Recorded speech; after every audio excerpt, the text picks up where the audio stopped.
नमस्कार मित्रांनो, सध्या बीडच्या राजकारणामध्ये मराठा आणि वंजारी या दोन जातींमध्ये संघर्ष पेटलेला दिसतोय। या बाबतीमधल्या सोशल मीडियावरती अनेक बातम्या येत आहेत। अगदी परळीमध्ये धनंजय मुंडे यांच्या समर्थकांनी बूथ सुद्धा ताब्यात घेतले आणि वन वे मतदान केलं, अशाही पद्धतीची चर्चा चालू आहे। एक किचकट असं वातावरण बीडच्या लोकसभेच्या काळामध्ये निर्माण झालं।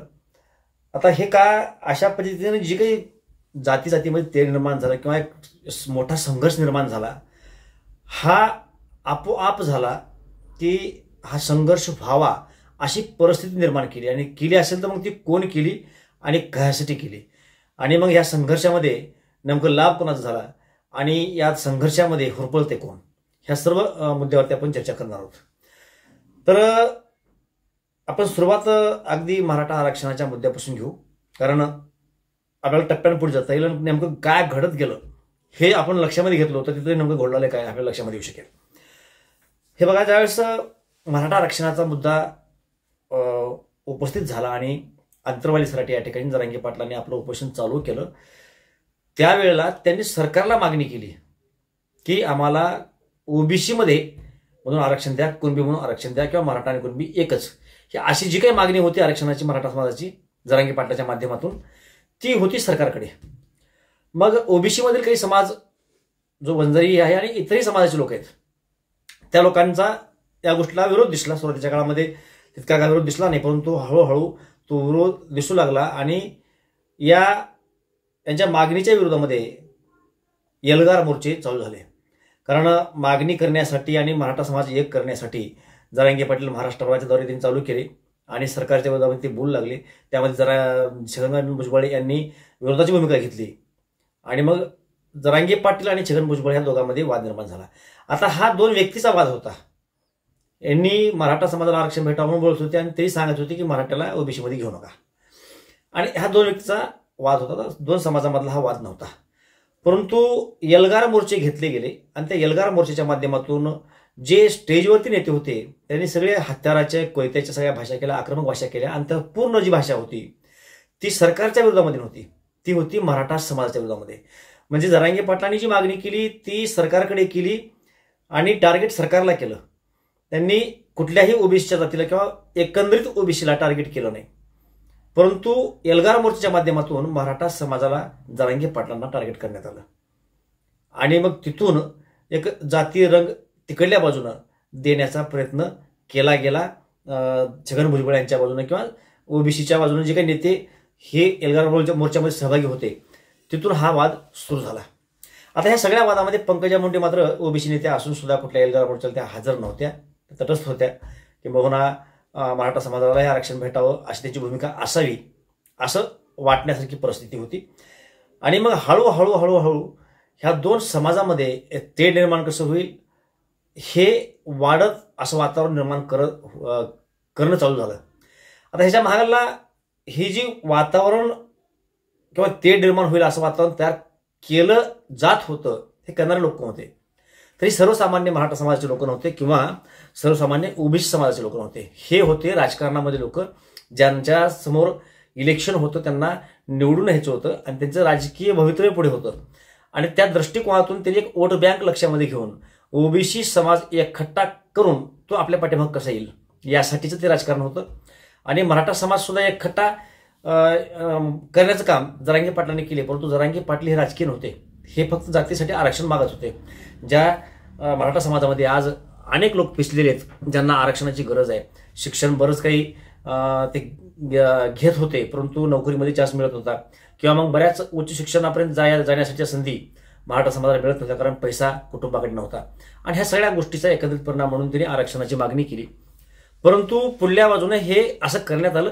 तर त्यावेळेला अशीही चर्चा झाली की जरांगे पाटलांना छगन भुजबळ यांना फडणवीस यांच्याकडून शब्द देण्यात आला आहे आणि तुम्ही असा स्टँड घ्या, मराठा समाजाच्या विरोधामध्ये स्टँड घ्या आणि तुमच्या ज्या काही समस्या आहेत त्या आम्ही सॉल्व्ह करू, अशाही चर्चा त्या काळामध्ये आल्या। आणि हळूहळू हे पुढे सगळा कार्यक्रम वाढत गेला आणि मग इलेक्शन आलं।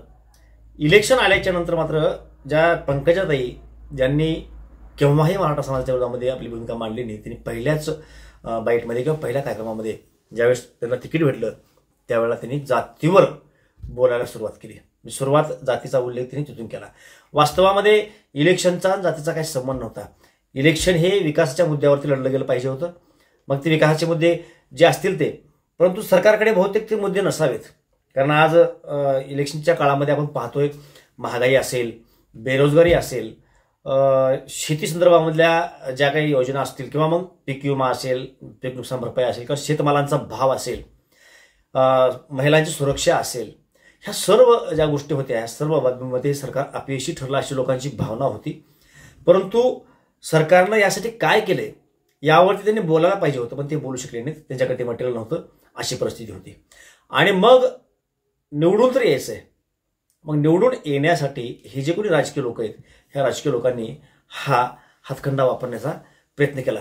आता ओबीसी एल्गार मोर्चामध्ये कोणा विशिष्ट पक्षाचे लोक नव्हते, सर्व पक्षामध्ये होते. म्हणजे आपण ह्या कुण्या विशिष्ट एखाद्या पक्षाच्या विरोधामध्ये बोलत नाही आहोत, राजकारणी लोकांच्या विरोधामध्ये आपण बोलण्याचा प्रयत्न करतोय. ही जी परिस्थिती निर्माण झाली आहे ती राजकीय लोकांनी केली आहे हे आपण सांगण्याचा प्रयत्न करतोय.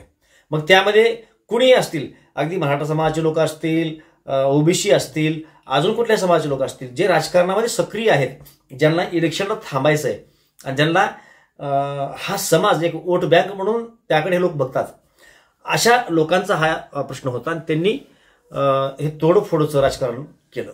अगदी इंग्रजांच्या काळामध्ये आपण ऐकतो की 1947च्या पूर्वी इंग्रज होते आणि आपण इतिहासामध्ये आपल्या अभ्यासक्रमामधून हे वाचलेलं आहे की इंग्रजांनी तोडा फोडा आणि सत्ता का भोगा अशा पद्धतीची नीती वापरली. त्यापेक्षा वेगळं आज राजकारणामध्ये काही चालू नाही, तेच चालू आहे. म्हणजे इंग्रज गेले, आपले लोक आले, परंतु जी काही नीती आहे सत्तेमधल्या लोकांची ती नीती तीच आहे. ते किंबहुना आणखीन ती प्रकर्षण वाढत गेली. मागल्या काळामध्ये हिंदू मुस्लिम असा वाद होता, धर्मावरला वाद होता, पण तो आता जाती जातीवर आला. हिंदू मुसलमान हा टॉपिकच राहिला नाही. जाती जातीमध्ये वाद लावणे, फक्त एकखट्टा हा समाज कसा यायला पाहिजे, येईल त्यासाठी प्रयत्न करणे. आणि त्यांना जनतेची नाळ सापडली असं मला हरकत नाही. काही जातीवर बोलल्याच्यानंतर समाज एका जागी येतो आणि मग खरं खोटं काय हे जनतेलाही कळत नाही. आणि त्याच्यामुळं ह्या राजकीय लाभापोई हा संघर्ष वाढत गेला. आता हा संघर्ष कोणाच्या फायद्याचा आहे? हा राजकारणाच्या फायद्याचा आहे. पण भरडलं चाललंय कोण? सर्वसामान्य लोक. म्हणजे बीडमध्ये काही भांडणं वगैरे झाली किंवा महाराष्ट्रामध्ये कुठे जरी भांडणं झाली या मुद्द्याला धरून, तर होणार काय की हाणामाऱ्या होतील, डोके फुटतील, कोणाचा खून होईल, एखादी व्यक्ती मरेल, मग ते कुटुंब उघड्यावर पडेल, ज्यांनी मारलं ते जेलमध्ये जातील. म्हणजे याच जाती धर्मातील जे लोक आहेत, सर्वसामान्य लोक आहेत, या लोकांना त्रास आहे ना. म्हणजे एकतर कुणी वारला, कुठल्याही बाजूचा कुणी मेला समजा हाणामारीमध्ये, तर ते कुटुंब उघडं पडलं, हा त्यांचा लॉस. आणि त्याला मारलं म्हणून त्याला जेल होणार, हे कुटुंब उघडं पडणार आहे, लाखो रुपयाची यांचा खर्च होणार आहे. आणि मग एक वेळेस एक सर्वसामान्य कुटुंबावर जर 10-5 लाखाचं लोन कर्ज होऊन बसलं तर ते सुरळीत व्हायला पुढची पिढी सुद्धा अडचणीमध्ये सापडते. आणि मग ह्या सगळ्या गोष्टीकडे जर आपण पाहिलं तर ह्या तुम्हा सर्वांना हे लक्षात बसलं पाहिजे की यामध्ये हे वाद करण्यामध्ये कुठल्याही प्रकारचं तथ्य नाहीये, हित नाहीये. कारण हा सगळा वाद राजकीय दृष्ट्या आहे, त्याचा लाभ व्हावा या बेसवरती आहे. म्हणजे मराठा आरक्षणाचा मुद्दा उपस्थित झाल्याच्या नंतर ओबीसींनी मराठ्यांना ओबीसीत घेऊ नका असं म्हणायला नाही पाहिजे होतं, असं मत नाही, बिलकुल म्हणायला पाहिजे होतं. पण ते कुणाकडे? सरकारकडे. त्यांनी टार्गेट कोणाला केलं पाहिजे होतं? सरकारला म्हणायला पाहिजे होतं की जर तुम्ही मराठा समाजाला ओबीसीत घेतलात तर आमच्याशी गाठ आहे, तुम्हाला आम्ही बहुमतानं पाडू. त्याला जी काही ज्या पद्धतीने भीती घालायची त्या पद्धतीने आपण भीती घालू शकलो असतो. परंतु त्यांनी ते न करता मराठा जातीच्या विरोधामध्ये बोलायला चालू केली आणि मग समाजामध्ये ऑटोमॅटिकच हे तेढ वाढत गेलं. आणि सगळ्यांचे ह्या सर्व गोष्टींचे दुष्परिणाम हे तुम्हा आम्हा, मग वंजारी असेल किंवा इतर कुठलाही समाज असेल किंवा मराठा समाज असेल, गाव पातळीवर जे सुरळीत प्रेमाने राहणारे लोक होते त्या लोकांच्या मध्ये सुद्धा आज एक संशयाचं वातावरण निर्माण झाले आणि एकमेकाच्या जीवावरती लोक उठलेत. बीडमध्ये अतिशय बिकट परिस्थिती आहे असे वारंवार चर्चा होतीये. आणि वंजारी समाज आणि मराठा समाज यामध्ये मोठ्या प्रमाणातला वाद तिथे पेटला आहे अशी परिस्थिती आहे. आणि ही परिस्थिती निर्माण होऊ नये, महाराष्ट्रामध्ये परत अशा घटना घडू नयेत यासाठी तुम्ही आम्ही सर्वसामान्य जे मतदार आहोत ह्या लोकांनी राजकीय लोकांसाठी अशा पद्धतीच्या टोकाच्या भूमिका निश्चितपणे घेऊन येत. आता मराठा आरक्षणाचा विषय आहे, ओबीसी आरक्षणाचा विषय आहे, तर त्या संदर्भामध्ये ओबीसींनी आपली बाजू स्पष्टपणे म्हणजे आपल्या बाजूने जे काही बोलणं आवश्यक आहे ते बोललं पाहिजे, ते अवश्य बोलावं. संविधान आहे, कायदा आहे, सरकारला तुम्हाला बोलता येऊ शकते, सरकारच्या बाजूने सरकारच्या विरोधामध्ये तुम्ही भूमिका घेऊ शकता आणि सरकारला म्हणू शकता की तुम्ही यांना मध्ये घेऊ नका, मराठा समाजही म्हणेल, दोघांनी सरकारशी भांडा आणि मग कायद्याच्या चौकटीत जे बसल त्या हिशोबाने पुढे जे व्हायचे ते होईल. परंतु एकमेकाच्या जीवावरती उठून हातामध्ये घेऊन एखाद्या डोके फोडून एखाद्याची खून करून तुम्ही त्यांचंही नुकसान करू नका. एखाद्याचा खून झाला, त्याची पत्नी विधवा होते, तिला नवऱ्याशिवाय आयुष्य कटवावं लागतं, त्यांचे मुलं बेवारस होतात आणि मग आपण काय करतोय. बरं, तुम्ही खून केल्यामुळे तुम्हाला मोकळं कोण होणार नाही ना, कायदा तुम्हाला जेलमध्ये घालेल, 10 वर्षाची तुम्हाला शिक्षा होईल खुनाच्या याच्यामध्ये. आणि मग 10 वर्षापर्यंत तुमच्या कुटुंबामध्येही सांभाळणार कोणी नसेल, जे असतील ते लोक टेन्शनमध्ये असतील आणि मग दोन्ही कुटुंबाला आर्थिकदृष्ट्या फार मोठ्या हानी होणार आहे, मानसिकदृष्ट्या फार मोठ्या हानी होणार आहे, सामाजिकदृष्ट्या तर हे वाईट होऊच लागलंय. आणि त्याच्यामुळं ह्या सर्व गोष्टींचा आम्ही सर्वांनी विचार केला पाहिजे आणि अशा पद्धतीचे वाद होणार नाहीत ह्याची खबरदारी घेतली पाहिजे.